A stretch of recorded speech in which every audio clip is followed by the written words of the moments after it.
Hello, audience. My name is Dawson. His name is Justin. Hello. And welcome back to another movie review. Spoiler movie review for The Circle. The Circle came out today. So that's April 20th, 2017. And it's about, 28th. what did I say? 20th. Yeah, well, Got 420 in the brain. I got 428. Um, the movie's about a woman that lands a dream job at a powerful tech company called The Circle, only to uncover various agendas that will affect the lives of her friends, family, and that of humanity. This movie stars Emma Watson, Tom Hanks, and John Boyega. Justin, take it away, buddy. So, to start off, even though they've been advertising this movie as starring John Boyega, which, I mean, it does, he wasn't in the movie very much. Nope. He was only in like 2 or 3 scenes where he actually talked, and then he was in the background of a couple. Mm-hmm. So, that kind of threw me off a little bit. Yeah. But going into this movie, I knew almost nothing. I knew the very minimalist part of the synopsis, which was about some tech company. Yeah. Basically, it's like Google on steroids. Mega steroids. Mega steroids. But after watching the movie, it's I'm left feeling perplexed more than anything. Okay. Like Tell me more. the whole movie, it's kind of like an ups and downs of basically is Emma Watson's character May like helping the company, or is she like trying to take the company down? Is what you feel. Yeah. And by the end of the movie, you're not sure if she took down the company or helped it. Yeah.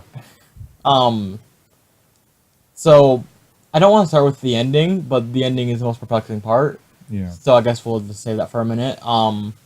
But the company The Circle basically wants to make the world a better place in quotations by basically having everything and everybody on camera at all times in some fashion. Yeah. And I mean, that's already something that we kind of face with a daily basis. It's like every time we go out to public, we're never not on camera of some sort. Right. So, it's kind of a actuality already, but this is like taking it one step further where the cameras can sense everything about a person. They all have facial recognition, and they all get basically put into the cloud, the Circle's cloud-based servers, because the Circle owns the cameras. Yeah. So they can use this cameras to find anybody, anywhere, at any time, no matter if it's just a random civilian or a fugitive like we saw in the movie. Yeah. Um, and it's also kind of morally perplexing because like some like at least for parts of me, it's like sure this technology would be a great thing to have in a sense, so we could like get fugitives and get them off the street if they're dangerous people. But at the same time, that technology could be used against random civilians, and it'd be a bad thing. Yeah. So it's very perplexing in many sorts. Yeah. Um, I agree.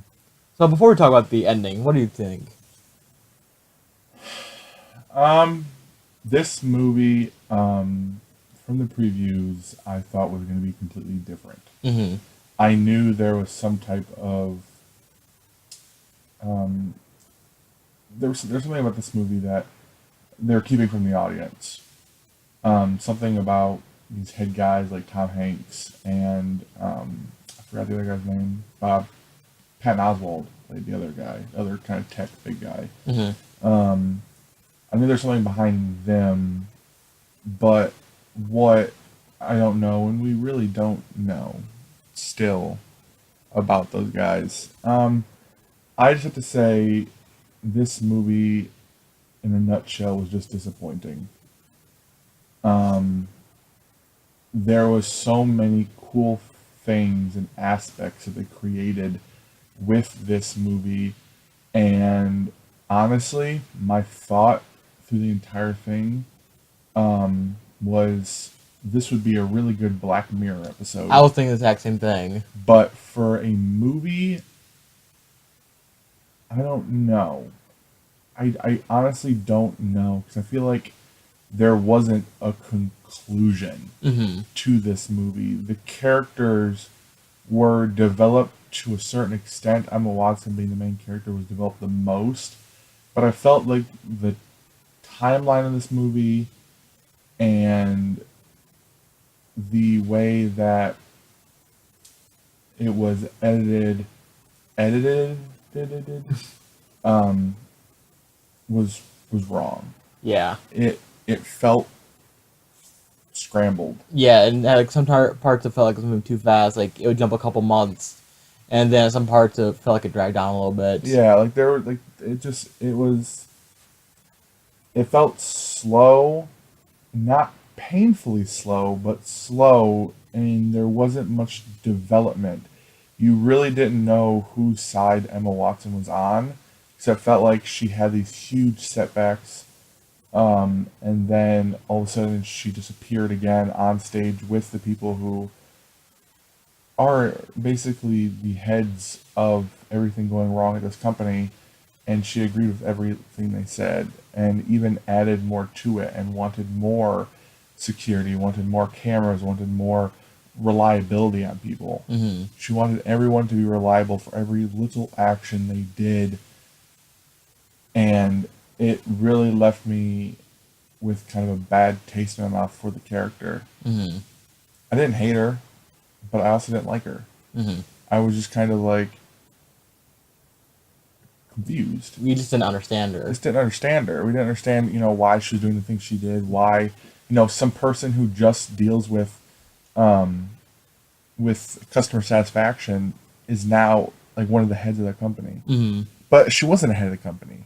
She just was a person who had a camera on her at all times. And she just tossed out ideas. Yeah, but then it felt like she was at the biggest meetings that she gave the best ideas. It was just, I don't know. One And thing is, you could tell she had motives of some sort, but you could not tell what they were at yeah, all. no.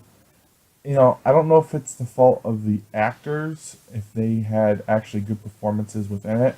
Because no actor gave a bad performance except for, I have to say, the friend, Hmm. Mercer. Mercer.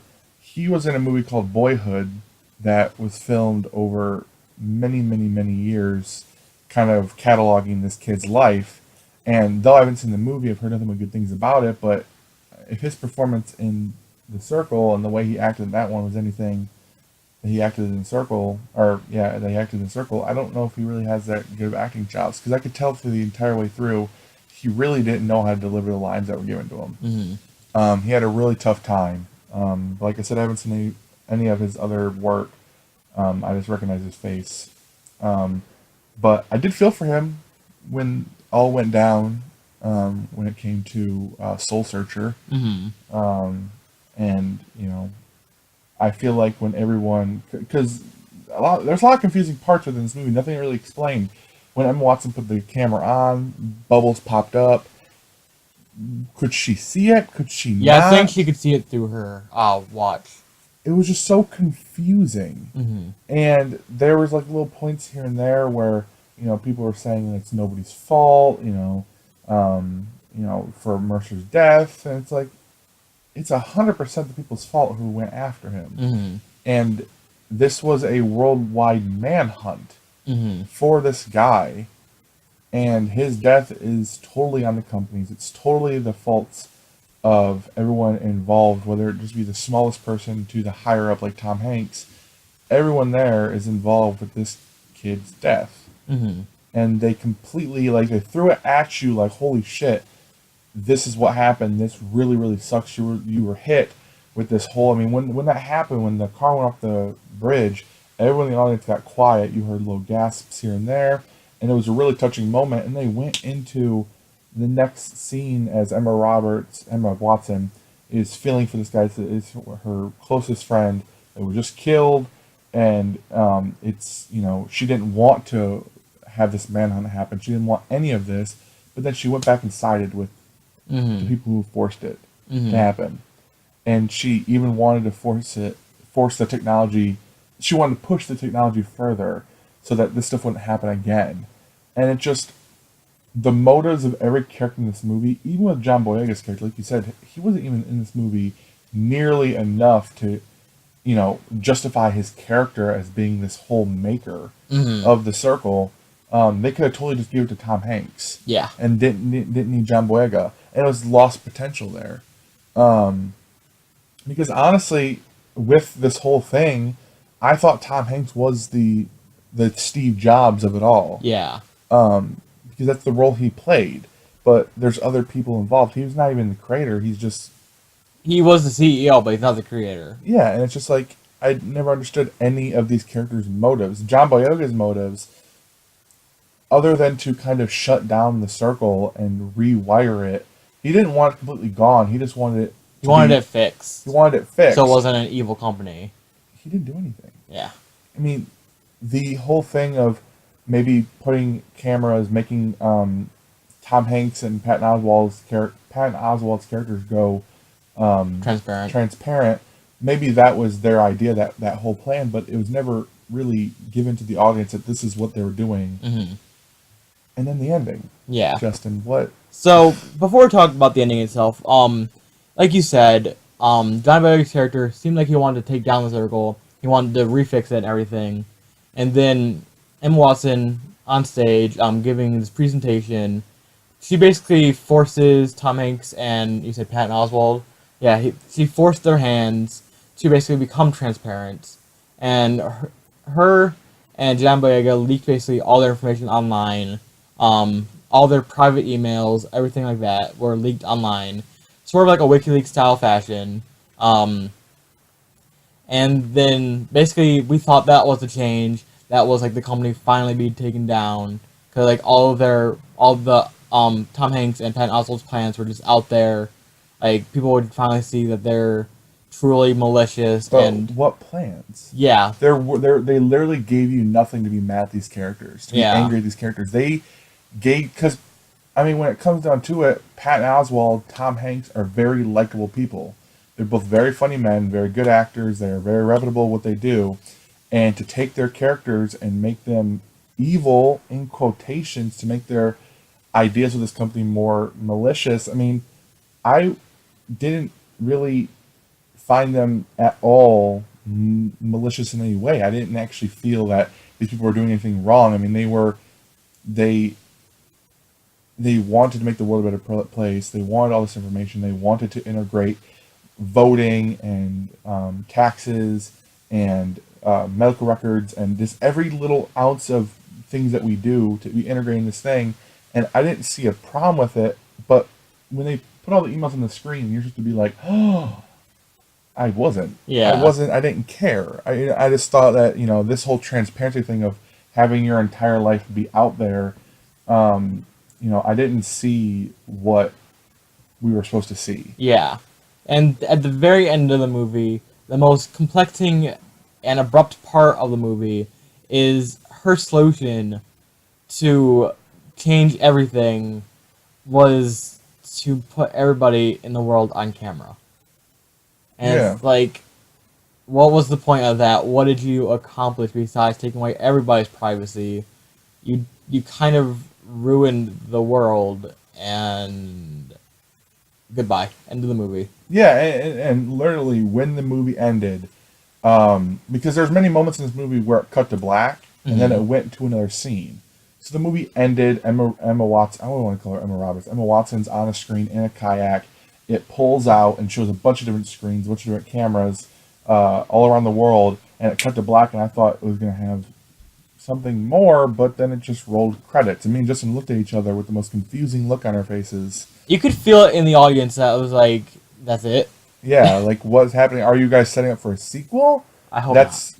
I possible. hope so, but I hope not at the same point. That's Time. possible that they are. That they had this in mind. There's possibilities that there are so much more that they took out of the movie to make this quicker and stuff. But I feel like everything that should have been there wasn't, Uh-huh.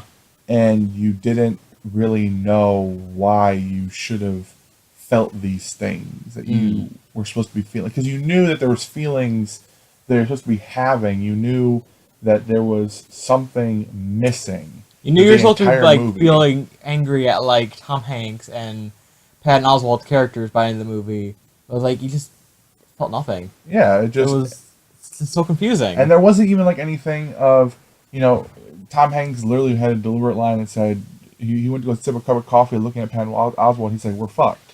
Hmm. But why? They don't tell you why. Hmm. Like you can guess why. You're 'Cause supposed of to all infer that they had stuff in their emails that'd be like, yeah, we're trying to take over the world or something like that. but again, you didn't care because it wasn't explained to you. All it would take was like one conversation between like Tom Hanks and Patton Oswalt's characters saying like, yes, this is our plan to like control the world or something like that, and then you'd understand. Yeah, and that could have been very forward to the audience, but I feel like having at least that little conversation, a 2 minute conversation in the movie, would have made more sense than to just not. Yeah. I don't know how anything else to put it. Like there's so many like movies that have blatant here's my plan, here's what we're gonna do kind of things, and you're kind of left with that. It's kind of a sucky thing, but I felt like that was gone with this movie. It felt like we needed something with these two characters because I didn't really see anything wrong with what they were doing. I didn't see anything evil with them. I didn't see, I thought that the morals of it all kind of sucked, but they didn't seem like they were doing anything terrible. Yeah. They just had these ideas that they wanted to do, and that was it. But the malicious side of it, the evil side of it, the whole, taking over the world with technology, seeing everything you do, kind of thing that wasn't there. And for that, it was just disappointing. Mm-hmm. Ratings and reviews? Yeah, I mean, it looks like ratings for this movie are not doing so hot, so I'm not going to feel bad for mine. But what are yours, Justin? I think it's pretty safe to say that I'd give this movie, let's say, a 4. Okay. Which I think that's the lowest I've ever given a movie that we've seen in theaters. What do you give it? I'm going to give The Circle a 5. It had potential, but every little bit of potential it had, I felt must have been cut out. Yeah. Or must have just been missing. There must have been something somewhere on the screen that I just didn't read that said every little thing that Patton Oswalt and Tom Hanks were going to do, or the Circle was going to do. Not just those characters, but the Circle as a whole. I felt like there was something missing in the background, a little something out of focus that I just didn't see, that made this movie make so much more sense than it did, but I just had that little ounce of hope that I just missed something. But I doubt we did. Yeah. Because the whole audience felt it Yeah. in the end. Would you recommend? No, I would not. There are a lot of better movies that are coming out soon, like Guardians of the Galaxy Volume 2, to name one of them. Just save your money and go see one of those. Yeah. Same. I can't recommend this movie unless it's popping up on TV. Yeah. Or you rent it for $1 on Redbox. Or unless you really like Emma Watson or something. Or Tom Hanks, or one of those. Which I love Tom Hanks, my favorite actor, and I wanted more of him. Yeah. Wanted something with him, but that's it. I don't want to beat this to a pulp. So that's pretty much it for us, guys. Let us know down below. What do you think of The Circle? Do you agree with what we said? And what would you give it out of 10?